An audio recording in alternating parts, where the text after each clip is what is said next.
I sat motionless, paralyzed, while my wife of 25 years explained to me why she was serving me with divorce papers.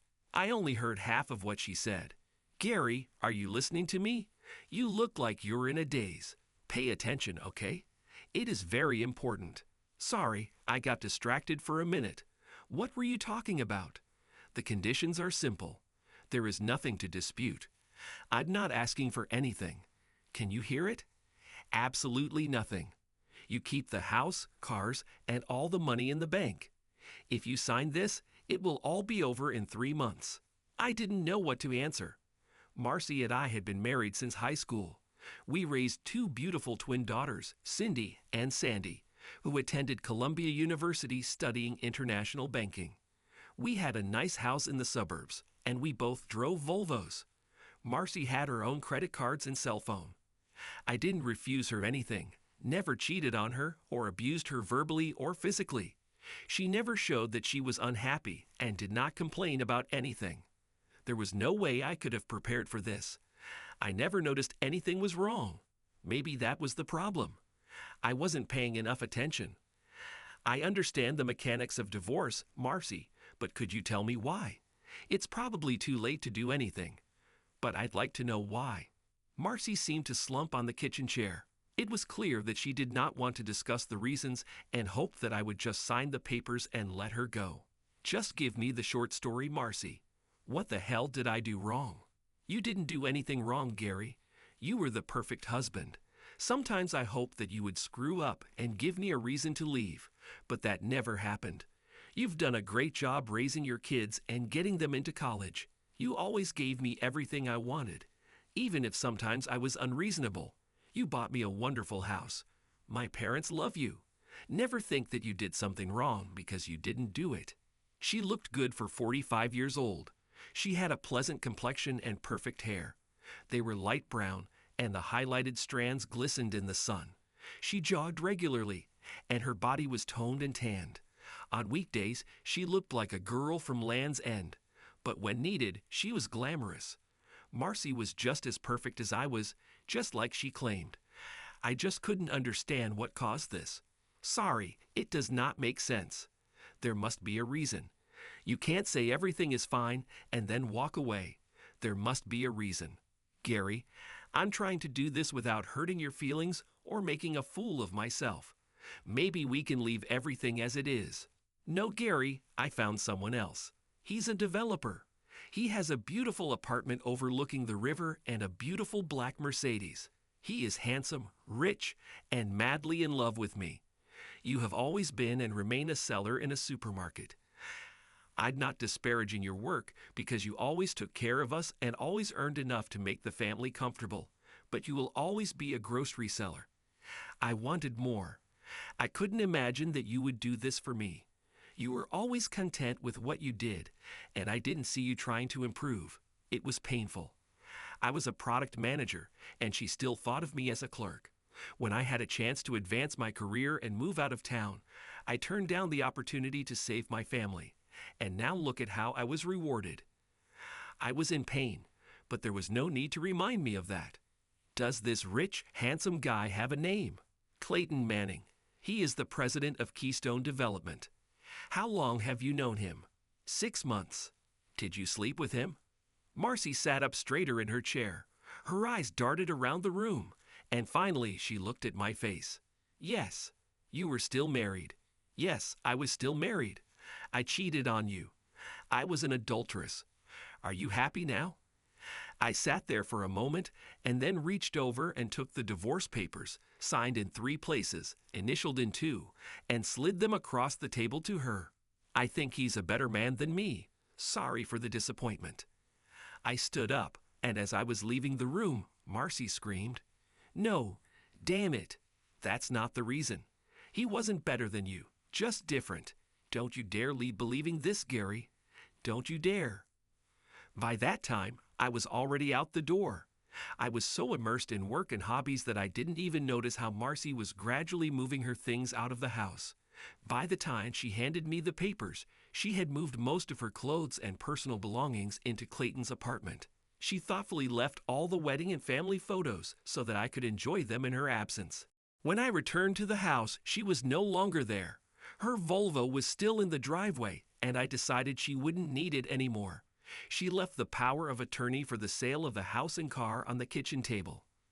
I spent the rest of the evening getting rid of the beer that was in the refrigerator. By this point, I decided it was all over. There was no turning back, and I had no desire. Marcy is gone and will never be there. The next morning, I called work and took 3 months of overdue vacation. They were constantly nagging me to take time off, so there was no problem. I had enough vacation and sick leave. I quickly called the girls at college and briefly explained that we were breaking up but refused to give them any other information. They wanted to call Marcy, but I didn't have her new phone number. I had 3 months to gather my strength and decide what I was going to do. I turned off my landline, changed my cell phone number, and canceled the one Marcy had. The Volvo dealer gave me a low book value for Marcy's car. I had a high school friend, Terry Davis, who was now a real estate broker. He agreed to sell the house without an advertisement at a low price and with a quick settlement. Just to be sure, I canceled all the credit cards and opened new bank accounts. I cashed in life insurance policies. It's time to clean up the house. Having examined the entire house, I collected everything that could belong to my wife. There was enough stuff to fill 3 garbage bags. I packed the girls' personal belongings into boxes and moved them to a warehouse next to the house.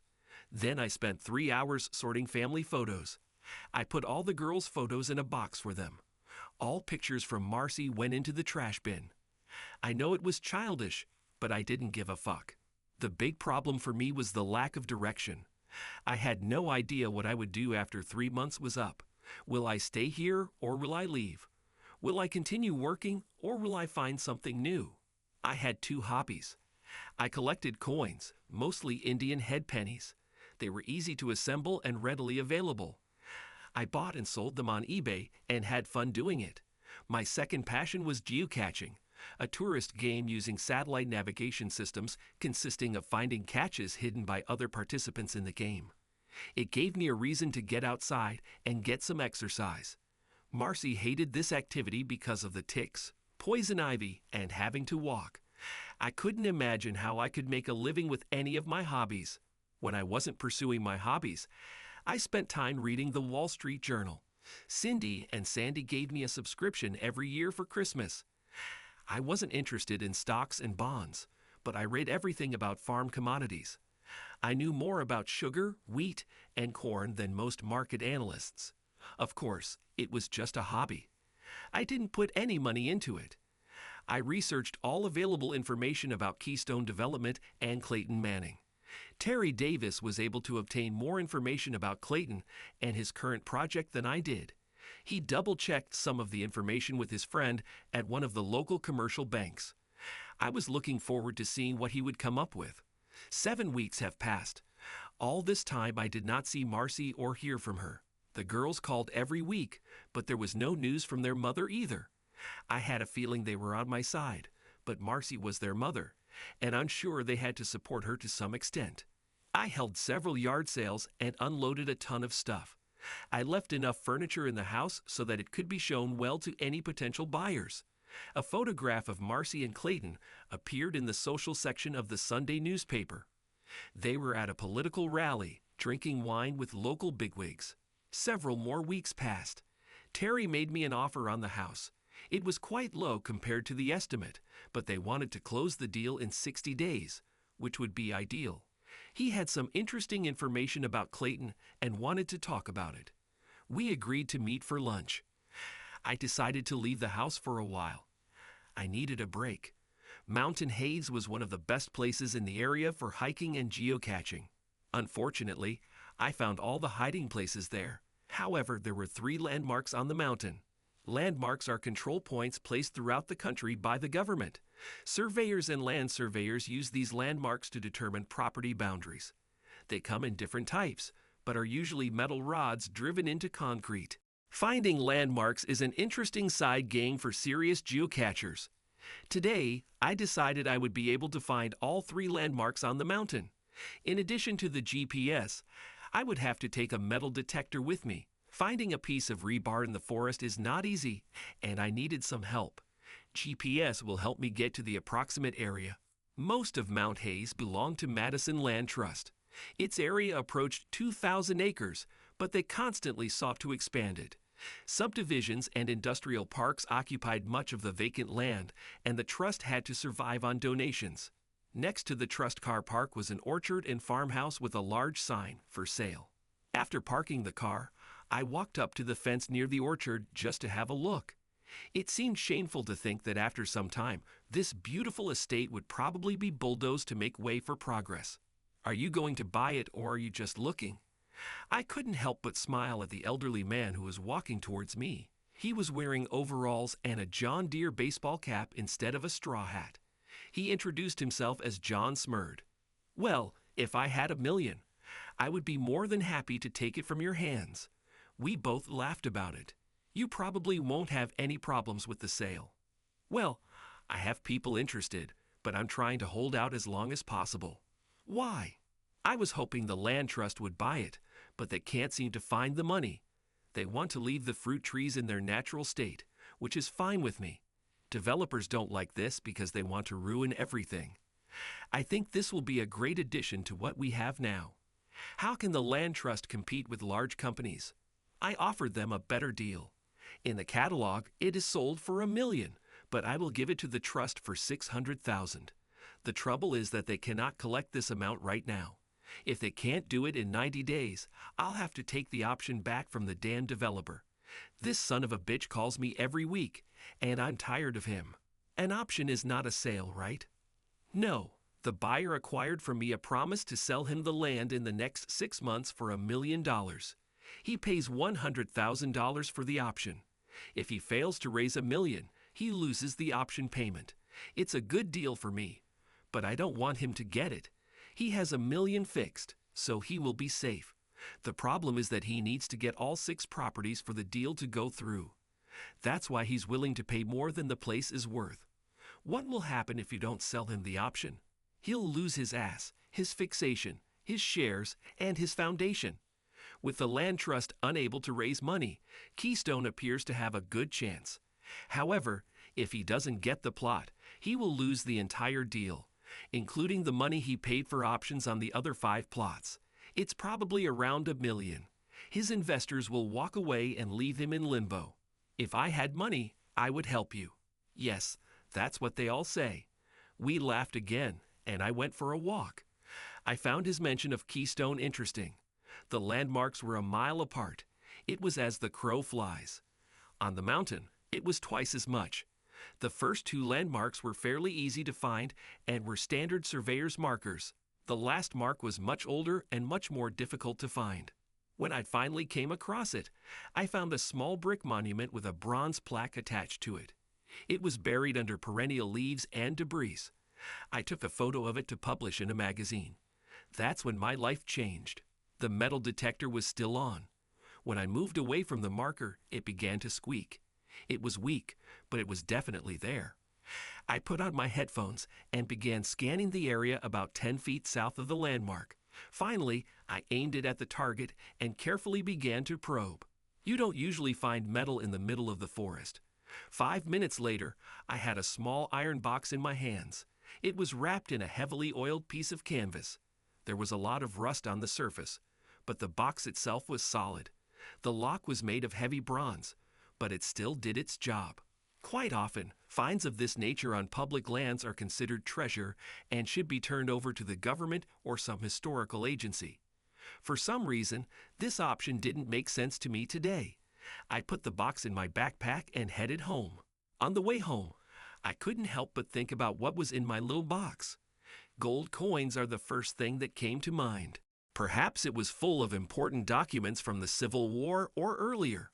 The possibilities were limited only by the size of the container.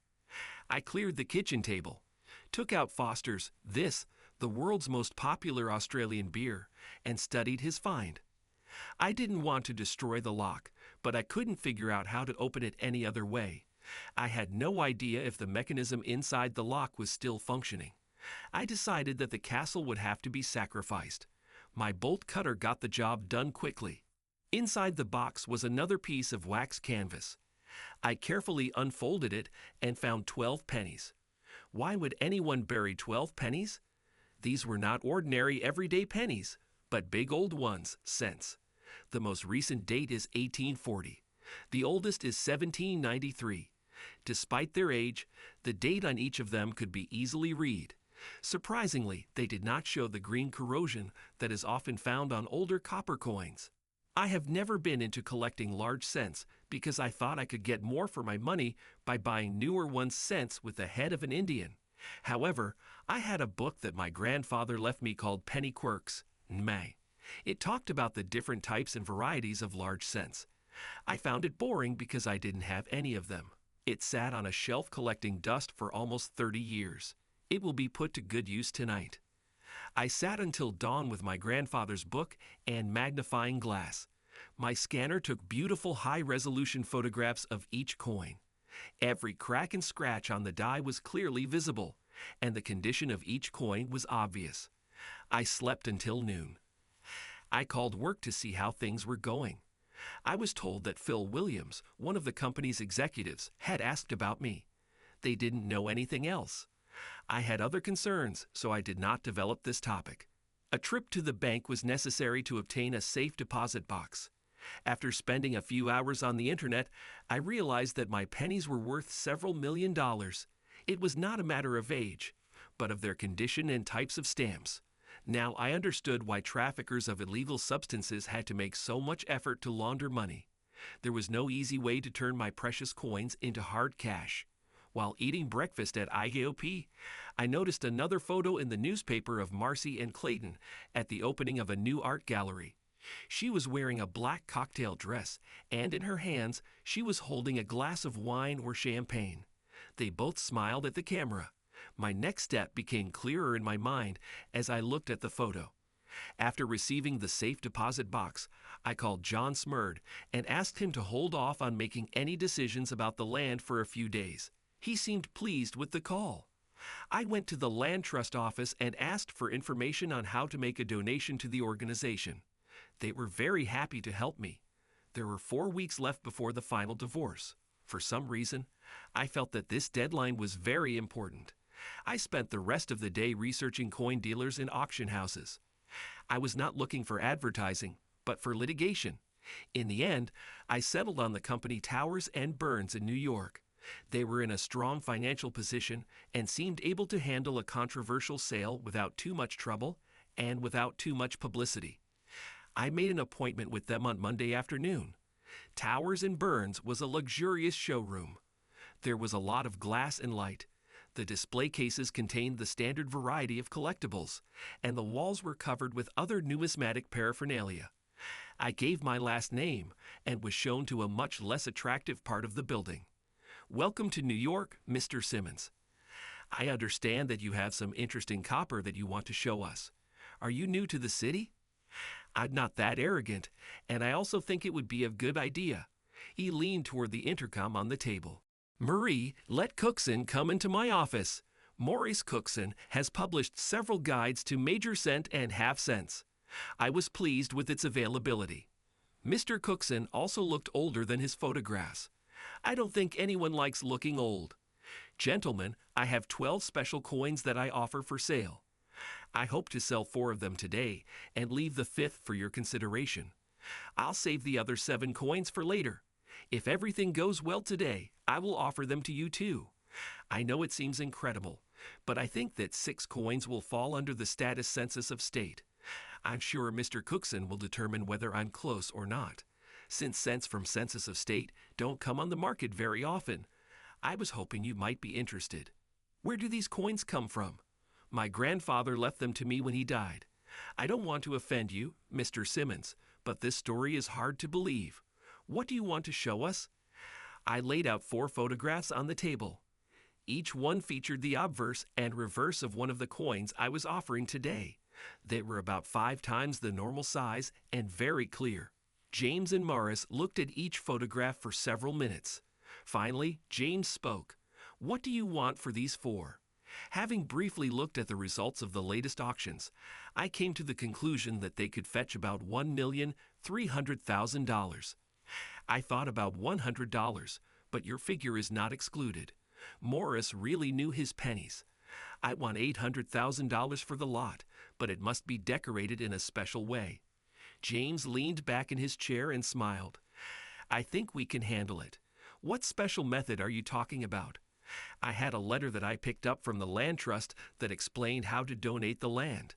I gave it to Mr. Towers along with an advertisement for the sale of John Smurd's orchard. I want you to buy this piece of land and give it as a gift.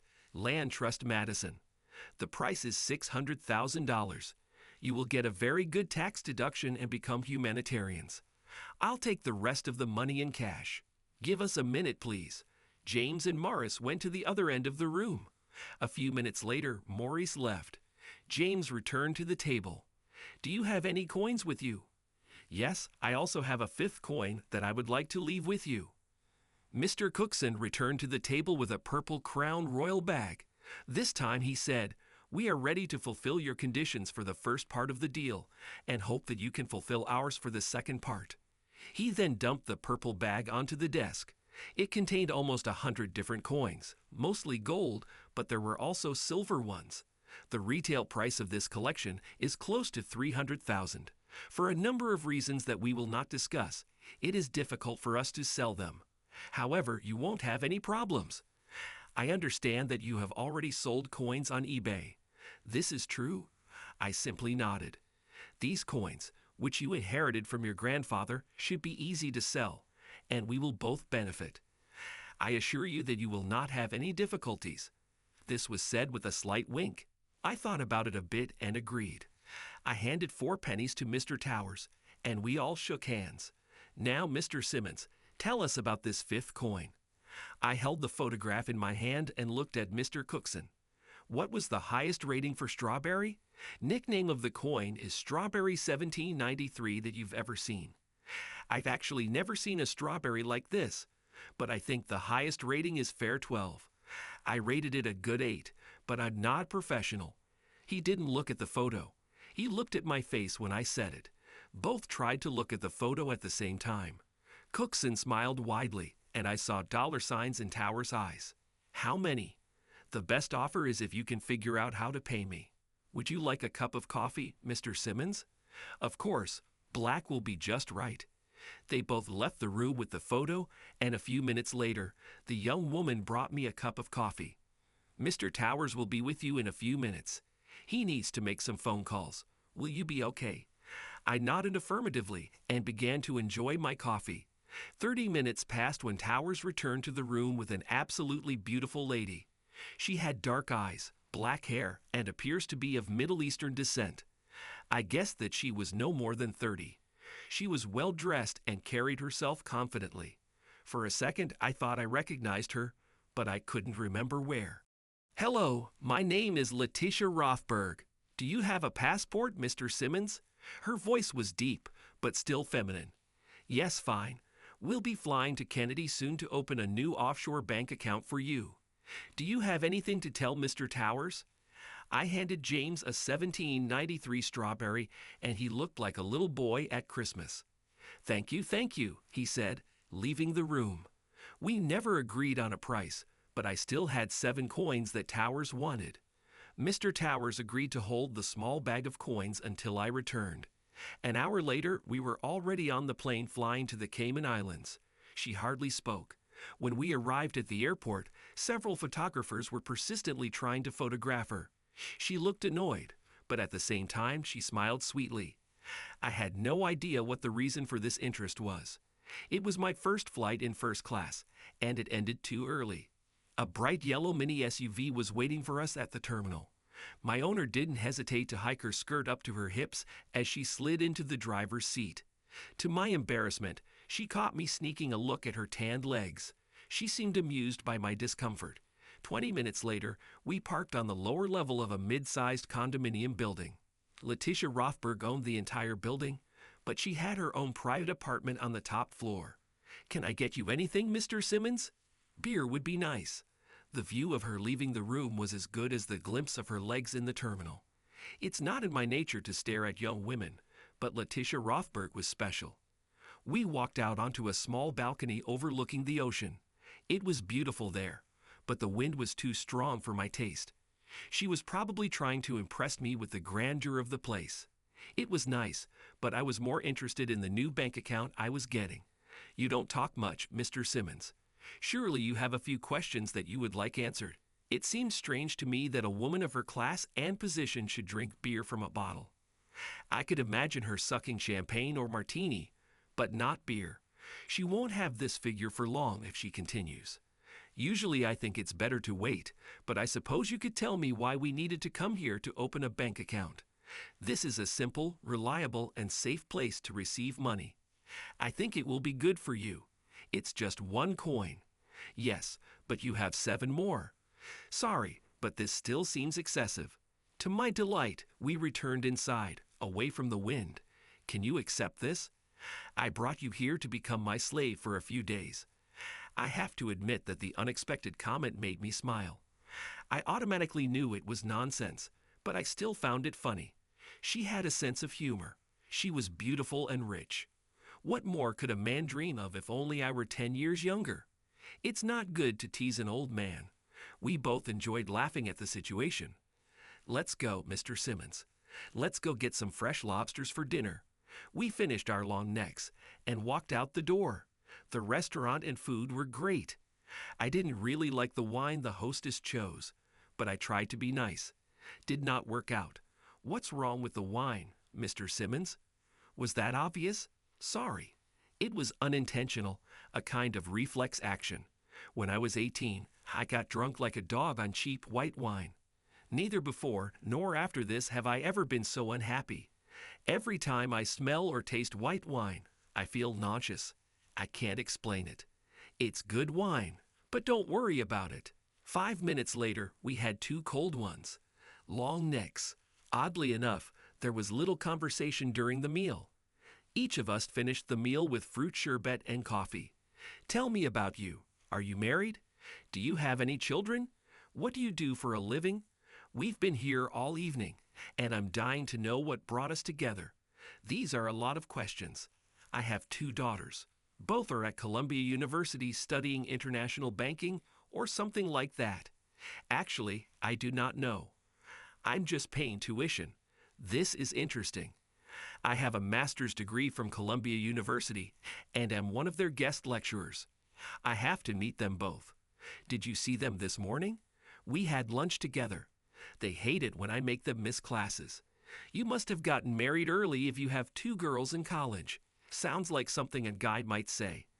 I felt comfortable with this Mediterranean beauty. I could talk to her all evening. I am currently separated from my wife. Strange words. I never thought I could use it. She left me for a rich schemer. I think he is building shopping centers or business complexes. In any case, he has a luxury car and a large apartment. She said that she decided to change me. The divorce will be final in approximately 4 weeks.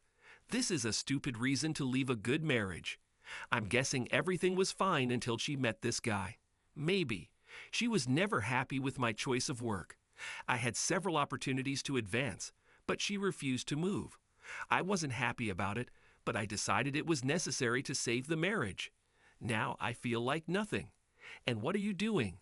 There was an awkward pause on my part. How do you tell a beautiful, rich, successful woman that you are a produce manager at a supermarket? She noticed my discomfort and responded accordingly. It doesn't matter. We can talk about this later. No, it's okay. I'm not ashamed of what I do. It's just that the job of a grocery sales manager in a supermarket is not a job that impresses the ladies. It doesn't bother my daughters, but my wife often purposely forgot to mention it to people. I could tell it was bothering her. Do you like what you do? Yes, and I'm good at it. The waiter brought more coffee and cleared the table. Mr. Simmons, I understand that you have only known me for a short time, but I believe that first impressions are very important. In short, what is your first impression of me? The question put me in an awkward position. If I answered honestly, I might push her away. And if I tried to butter her up, I was sure that she would see right through it and think I was fake. What to do? what to do. In short, I see you as beautiful, smart, educated, and confident. Her head was slightly tilted down and her eyes were looking at me. I noticed a small smirk. I was hoping for some honesty. Sorry, but we had such a pleasant evening that I didn't want to ruin it. Is your true opinion of me really that bad? I don't want you to be offended by me. Maybe that's why your wife left you for another man. If you weren't always trying to please her, your marriage would be stronger. It was mean, but I had to admit that there was some truth to it. Miss Rothberg, I believe that you are cunning and manipulate people.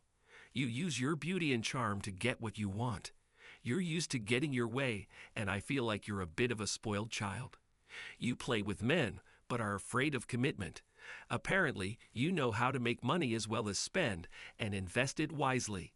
If you weren't so obsessed with proving that you're as good as any man, you'd probably make a good mother. I felt uneasy after saying this, but she made me angry with her comment about my marriage. For a few moments, we just sat and looked at each other.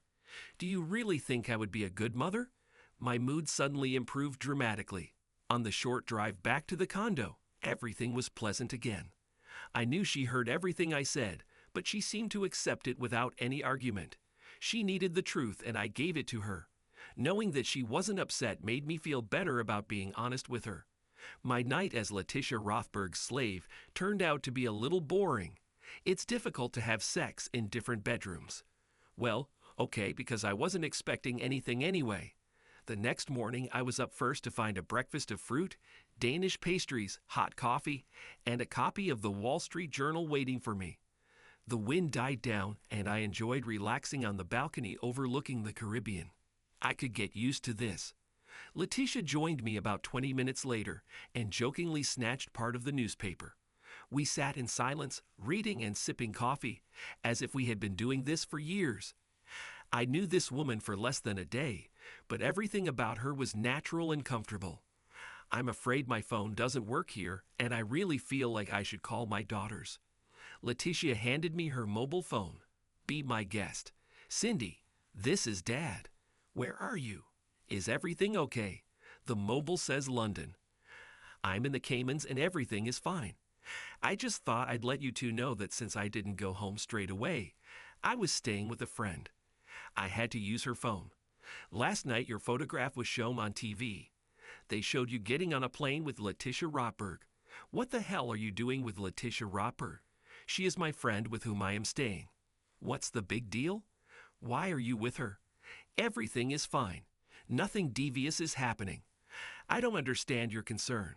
Dad, this woman is a barracuda. She eats men for breakfast. Letitia was carrying the breakfast tray from the balcony. When she passed by, I couldn't help myself. This is my daughter, Cindy. She is in New York. She said I should be careful because you are a barracuda. Of course, Cindy heard me say this. It flies and let out a loud groan over the phone. I could make out that Cindy and Sandy were quickly discussing something on the other end. Why are you there? How do you know her? When are you going to come back home? Before I could answer any of her questions, Letitia was already standing with her hand outstretched, waiting for me to hand her the phone. Hello, Cindy. This is Letitia. Your father told me about you and your sister. I'll be in New York tomorrow and would like to have lunch with you too. Where can I pick you up? Of course, there was no way I could hear the other side of this conversation. No problem. I'll pick you up from the classroom at 11. Okay, I say goodbye to you. Bye. Letitia returned my mobile phone. Your daughter said goodbye. Tomorrow I will have lunch with them. I promise to be nice, even though they think I'm a fish. She giggled slightly and, wagging her butt, went to her room. An hour later, we were at the Federal Reserve Bank of the Cayman Islands. Under the experienced guidance of the owner, I opened my first offshore bank account, and 20 minutes later, I saw that $1.4 million had been transferred to my new account from Towers and Burns. I decided that was a fair price for a 215-year-old penny. After lunch, she asked a friend to take us to feed the manta rays, this type of stingray. Over dinner, I asked her why she worked for a firm like Towers and Burns and learned that she owned 60% of the company's shares. What else can you tell about yourself? Apparently, you are a major player in the global financial arena, and I'm embarrassed to say that I don't know anything about you. I was born and raised in London. My father is Israeli, and my mother is Turkish. I received my MBA from Columbia University. I'm not married, but I've been engaged twice. I haven't had a serious relationship for more than 3 years. I learned not to trust men who show interest in me. I guess you could say I'm cynical, but it seems to me that most of them want something from me, but they have nothing to offer in return. It is sad. I hope that they'll give you a ride back to the condominium. Does this mean you don't trust me? You have to take this seriously, you big idiot. Sorry if I seemed insensitive. I didn't want this. It's probably hard for me to relate to your problem. I'll try to be better. Okay, let's relax. We need to go to the party. We ended the evening at a cocktail party in one of the large hotels. Everyone knew her and treated her like a celebrity. I spent the evening trying to remain even more inconspicuous than I already was. I was still wearing the city clothes I had worn in New York. I had no idea that I would be traveling to the tropics. At first, Letitia seemed obligated to accompany me, but I convinced her to have fun and let me blend into an environment in which I felt comfortable. She tried, but spent most of the evening constantly checking on me. Anyway, I found myself in conversation with a couple of Latin American gentlemen, cattle ranchers from Argentina. The conversation started with football and then turned to fishing. At least the conversation was in English for my benefit, I suppose. One of them commented on how attractive Letitia looked, not knowing that I was her escort for the evening. I felt a little flattered. My contribution to the chatter consisted mostly of smiles and nods. I didn't know enough about any of the topics to add anything significant until Ramon Duarte brought up the topic of investing. He was interested in winter wheat. I listened as he explained in detail why he was going to invest a lot of his money in something he clearly knew nothing about. I got the impression that he was quite rich, and I was a little perplexed how he managed it. I usually pride myself on having a poker face, but it seems like I didn't get it this time. Mr. Simmons, I can see from the expression on your face that you do not agree with me about investing in winter wheat. I got caught. I had to remain invisible and unheard. My invisibility cloak has failed me. I'm very sorry, Ramon. I'm afraid I'm not an investor and don't understand the complexity of this matter. I called him by his first name because I felt awkward addressing him formally. Maybe so, but I have a feeling that you have your own opinion on this matter. I will pester you until you share it with us. I was trapped. I tried to fake a small smile. I need to drink something fresh. For the next hour, the two gentlemen listened intently as an Alabama fruit and vegetable vendor explained that the excellent winter wheat harvest in Alberta and Saskatchewan more than made up for the poor harvest in the States. The Canadian Grain Board leased all available silos in North and South Dakota to store surpluses and even reserved railroad cars of grain for short-term storage. Over the course of the week, winter wheat futures will begin to fall and will continue to fall until the market stabilizes. Both Canada and the States will be forced to unload wheat abroad. I was running out of smart words when Letitia approached. Raymond and his friend were flattered that she joined our little group and were truly surprised when she grabbed my hand and led me away. What the hell was that, Gary? We were just talking about food. You know, food. She gave me a small smile, and we left to go back to the condo. The next morning, we flew back to New York, where a group of photographers eagerly awaited her arrival. The courier from Towers and Burns handed me a small package containing the coins I had left behind. We were with Letitia. We said our goodbyes, and I headed to the commuter terminal for my flight back to Huntsville. The divorce, as well as the sale of the house, continued as planned. Phil Williams from the main office left me several messages asking me to call him. They again asked me to consider moving to the company's headquarters in New York. This time, I agreed. John Smyard also left a message. He wanted to meet for lunch. I cleaned out my locker at work and wished my shift workers good luck. There was a photo in the paper of Clayton and Marcy at a barbecue for one of the local politicians. They looked like the perfect couple. It took me the whole day to toss in and identify all the coins in the New York bag. With 3 weeks left before I left, I decided to list them on eBay as soon as possible. Everything should be fine until I run into some defaulters. It took a full day to post the coins for sale and get all the envelopes and blank labels ready for shipping. All the money went into my PayPal account and from there into my new offshore bank. Now I had the weekend to relax. My Friday lunch with John Smurd was interesting. John was extremely pleased that I had set Clayton up, but was unhappy that I didn't get anything out of the deal. It would be too difficult to explain this to him. The lunch went well, and before leaving, he gave me the deeds to 5 acres of land on the outskirts of town. He and his wife were leaving for Florida, and he wanted to get the house in order before leaving. No good deed goes without reward. Shortly after John and I broke up, my cell phone rang. Cindy and Sandy arrive in Nashville in 2 hours. I had enough time to go there and pick them up. Airfare to Nashville was half the price to Huntsville, and the girls had a budget. I got there and picked them up without any problems. On the way home, Cindy couldn't wait to tell me about it. The course was held in the lecture hall, Advanced Corporate Finance, for more than 300 students. Halfway through the lecture, the professor stopped to introduce Letitia to the students. She just showed up like she owned the place. She spoke to the class for about 10 minutes and then announced that she needed 2 students for lunch at the Westin Hotel. We couldn't believe it when she said our names. So you liked her? She's amazing, Dad. How the hell did you manage to meet her? Well, she said she was looking for a slave, and I was her first choice. Sandy hit me on the shoulder. It's not funny. Be serious, okay? What did you talk about at dinner? She asked about our activities and school affairs. Sandy giggled slightly. She had a lot of questions about you. In fact, Cindy and I agreed that she was interested in more than just friendships. I'm 10 years older than her and a couple of dollars poorer. Sorry, girls, but she is completely out of my league. Dad, she can have any man she wants. Why do you? Think about it and give us a hint. From our point of view, you are perfect, but Letitia Rothberg doesn't know you like we do. Apparently, your mother didn't know me either. For a few minutes, everything was quiet. My remark about their mother sounded like crap in a punch bowl. It was not my intention to turn my daughters against their mother, and I regretted saying what I said. Sorry, girls, it didn't sound right. Your mother is a wonderful woman, and I have no right to say that. Don't worry, Dad. We understand more than you think.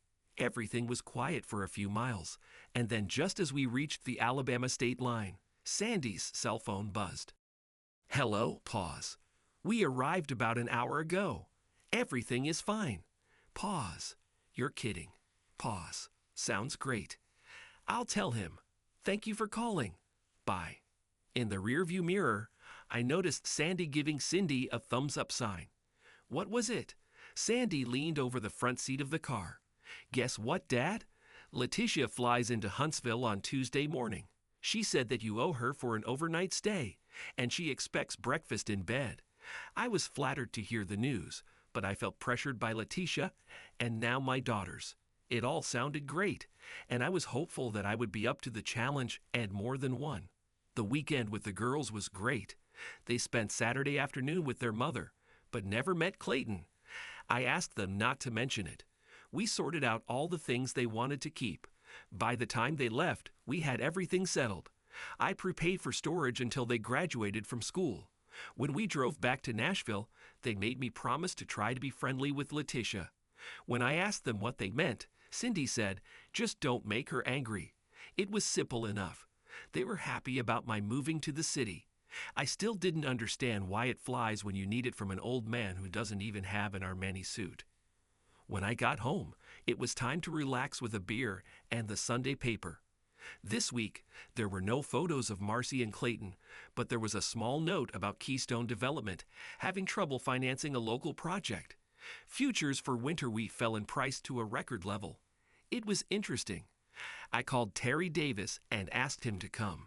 It wasn't lunch, but I figured we could talk over a couple of beers. Clayton Manning has had a checkered past, to say the least. He's been either broke or big for the last few years. He spent a lot of time moving to stay ahead of creditors and friends who lent him money. His new project began to fail. The people and investors who supported him disappeared. I never remembered beer tasting so good. Monday morning turned out better than expected.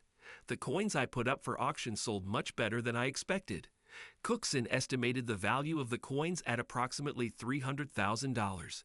It didn't look like they would rise that high, but they were on track to exceed $200,000. In a little more than 2 weeks, I will become a free man. 3 months ago, this would have seemed terrible to me, but today I was looking forward to it. The people who bought the house had agreed on financing and were ready to close. It was funny that Marcy felt so comfortable with Clayton that she didn't need any of our shared possessions. I wondered if she realized how slippery her future was. At 3 o'clock, I had a meeting with the people who bought the house. The check for $200,000 was immediately deposited into my offshore account. They didn't mind me staying in the house for another week. This suited both of us. The next morning, before I had time to drink my coffee, the phone rang. An unknown person formally notified me that Ms. Rothberg would be arriving at 10:45 a.m. on Delta Flight 724. I arrived 30 minutes early. Yes, I was a little worried. One way or another, several paparazzi found out about her arrival and were waiting at the terminal. I tried my best to be invisible. I parked my car in a short-term parking lot because I didn't expect such attention. Instead of waiting for me to pick her up, she decided to walk with me to the car. Of course, the photographers remembered my car's license plate number, and the cat jumped out of the bag. I'm not used to this kind of fuss, but Letitia didn't seem bothered at all. She apologized to me for this on the way home. I couldn't help but think that when she got off the plane, I wanted to kiss her. Stupid old man. I was embarrassed by the meager furnishings in the house. Over the past few months, I have gotten rid of everything I could. Only the essentials remained, for which the new owner agreed to take responsibility after my departure. My guests seemed amused by my attempts to apologize. There was nothing in the house to eat, so we made a quick trip to the local Taco Bell, her choice. For dinner, I promised her Dreamland ribs. It was nice to be around a woman who had a healthy appetite. Letitia, I'm glad you're here, but I don't understand why. I figured you'd get back to business. This is business, stupid. I understand you're moving to New York next week. You need somewhere to stay, and I have a spare bedroom. I'm here to help you pack your things. Tomorrow morning, a truck will arrive to transport everything you can't fit in the car. Just no furniture, please. How did you know that I was moving? That's what I do. If I pay attention to the little things, the big things come naturally. This is complete nonsense, but I always wanted to say it. Are you in cahoots with my daughters? I tried to smile innocently when I said this, but it was difficult for the old man to appear cunning. Her offer was unexpected, but I couldn't think of a single reason to refuse it. Certainly. Now let's grab some boxes so we can start packing. I thought she would have been more comfortable sitting in a boardroom or in a bank somewhere, but she seemed to enjoy just being with me. I still felt a little awkward about the age difference. We ended up throwing away more things than we collected. She had definite opinions about my wardrobe and refused to listen to my pleas for mercy. As soon as I got settled in New York, she promised to take me to the store for suitable clothes. When we were done, there were more boxes than could fit in my car, but not enough for the moving van. I was hoping she ordered a small truck. I put my laptop and small inkjet printer aside to sort out the items on eBay. We were about to go out to dinner when a new surprise appeared. An RV was parked in front of the house. Letitia watched as a driver in an elegant uniform descended from the cab with a tablet. Are you Gary Simmons? Yes, I have a delivery for you. Where should you put it? What the hell is there? Car.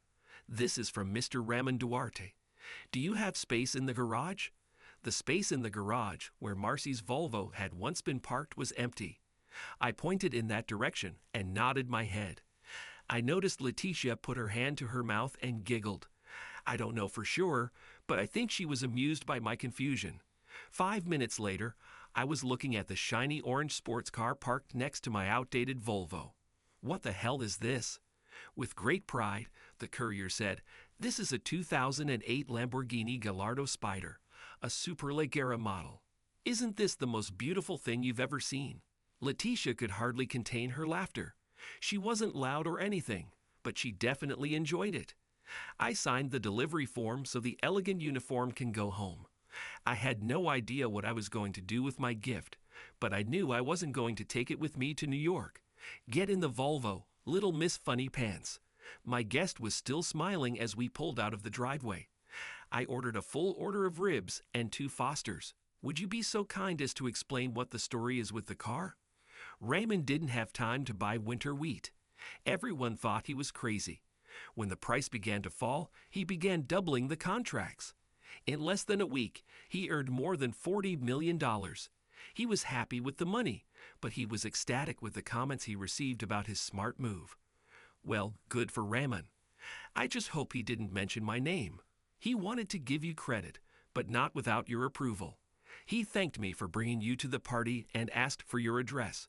However, I didn't know he was going to do this. The ribs arrived and I watched in fascination as Letitia dipped a few of them in Tabasco before eating. God, I love this girl. You know that I'm going to send him back in the morning, right? I thought so. Do not worry about it. Raymond won't be offended. He would have gladly offered you money, but he probably thought you would refuse. This way, you'll feel a little more obligated to leave the money. Because of the Tabasco, we were forced to order a few more bottles of beer. I felt good and didn't want to go home. At this moment, I would give anything in the world to spend the night in bed with this beautiful young vixen. I invited the suave gallant boy lovers who could get any girl in the world into bed in 5 minutes. The best I could hope for was a kiss goodnight. We couldn't talk all evening, so eventually I had to go home. Good night. We couldn't talk all evening, so eventually I had to go home. The next morning was simply wonderful. All my worries were in vain. As soon as we entered the house, Letitia took my hand and led me to the bedroom. Because I was a true gentleman, I did my best to make sure her needs were met first. I was rewarded with the greatest night of sex of my solitary life. Breakfast in bed consisted of juice, coffee, and Danish pastries. I'm very sorry, but under the circumstances, this is the best I can offer. This is the best I could hope for. Trying to eat from a tray in bed is very uncomfortable. After a few giggles and rearrangements, we retreated to the kitchen. Breakfast in bed sounds neater than it actually is. Letitia, I don't want to ruin the mood, but I'm really wondering why you chose me. I have little to offer, and you deserve so much. I've been burned many times by clever, gallant boy lovers. I won't fall into this trap again. Oh, I understand. I am attracted to you because I am not slick or gallant. My guest thought it was funny and laughed a little. Gary, I was impressed by the deal you made in New York with James. I was just selling a few coins. Not that stupid. I found your proposed land trust donation agreement intriguing. Do you believe that I am a philanthropist? Oh, not at all. I see you as a cunning bastard who took advantage of a unique situation to spite his wife's lover. Of course, this brought a smile to my face. I was amazed at how smart she was and how well she hid it. Was it wrong? No, Gary, it was brilliant. I was impressed and wanted to know more about you. You couldn't have known in New York what I was up to. I knew what you did, but I didn't find out why until a few days later. Have you checked me? Of course, I'm not stupid. I have to admit that the boost in self-esteem was refreshing. Unfortunately, Letitia flew to New York early in the morning. I hated to see her leave. She left me with a happy heart and a key to her apartment. The Lamborghini dealer was only able to come pick up the car the next day. It was okay because I didn't intend to ride it. The movers arrived in a small truck and took my belongings to leave for New York. Terry Davis called to say that Keystone Development was having serious financial problems. It seemed that Clayton had mysteriously lost almost all of his investors almost overnight. There were rumors that some people were taking deposits that Clayton had outstanding. That evening, my almost ex-wife visited me. To what do I owe this unexpected pleasure? I couldn't resist sarcasm. I need to talk to you about some things. I'm leaving in a few days, but I will help you in any way I can. I wanted to borrow my old Volvo, but I noticed that it wasn't there. What is that orange car in the garage? Things were starting to get interesting. Sorry, Marcy. When you said you didn't want your old Volvo, I sold it back to the dealer. He might still have it if you want to check. Shit. I've never heard Marcy use that term before. The orange car was a gift, but I will still return it tomorrow. I can't imagine myself driving something like that. The sticker on the window said $225,000. Who could give you such a gift? Your new friend? No, it was a cattle farmer from Argentina whom I helped a few weeks ago. He just wanted to show his gratitude. So, what else can I help you with? There was a pause in the conversation. I realized that Marcy wanted to say something else, but did not know how to do it. Would you like something to drink? I have a beer and some diet soda. No, I can't linger. How did you even get here? I don't see the car. I took a taxi. Gary, you said you were leaving in a few days. Is it okay if I stay in the house for a while? The house has been sold. We closed the deal yesterday, and the new owners will be moving their belongings this weekend. They allowed me to stay until Friday. But nothing more. What's wrong with an apartment by the river? She didn't answer this question. There was a short lull, and then she asked, "What happened to the money you received for the house?"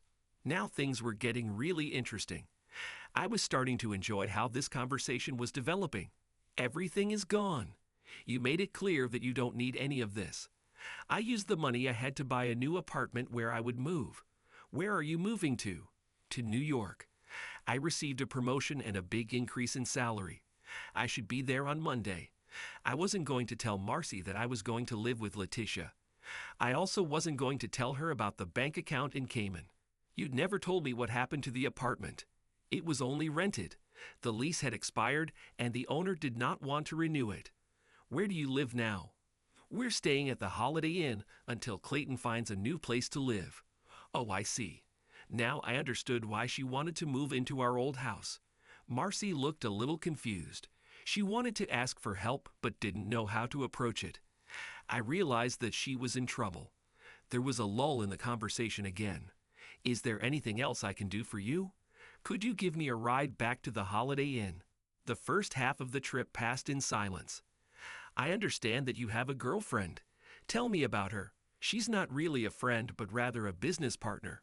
What kind of business? You are not doing any business. You're right. I'm just a grocery clerk. I can't fool you, can I? Marcy fell silent, looking out the window, and I heard her whisper to herself, "Bastard." This was the moment when I could let out all my frustration, the perfect opportunity to let her know how much the photographs in the newspapers had affected me. But instead, I just smiled to myself. She was in a sorry state, and I was rewarded. For a moment, I felt uneasy, but it quickly passed. I dropped her off at the motel entrance.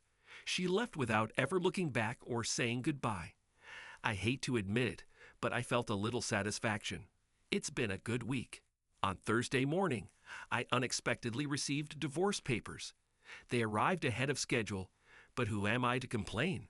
On the front page of the Huntsville newspaper was a photograph of Letitia Rothberg arriving at the airport, her humble servant holding her hand. A copy of the newspaper is delivered free of charge to each room at the Holiday Inn. Marcy can read it over breakfast. I was sure that Clayton would explain to her who Letitia was. I emptied the safe deposit box at the bank. My 7 pennies will come in handy in the near future. I thought Letitia would ask about them while she was here, but she never brought it up. All our conversations were purely secular. If she was interested in me for business reasons, she never mentioned it. I have included a buy-it-now price on all coins offered for auction. More than half of them were sold at that price. I spent the rest of the day packing up the coins that were sold and getting them ready to go to the post office. The remaining auctions were scheduled to close before noon on Friday. If all PayPal payments go through, then all coins will be mailed the same day. Any unscrupulous buyers will have to wait until Monday. I was on the road early Saturday morning. Most of the money from my PayPal account was transferred to my account in Cayman. I also left a small amount in PayPal in case I saw something I absolutely had to have. The people who bought the house arrived just as I was leaving. It was beneficial for both of us. The trip to the north will take about 12 hours without delay. Letitia was at home and promised to prepare a home-cooked dinner for my arrival. I wondered who would cook it.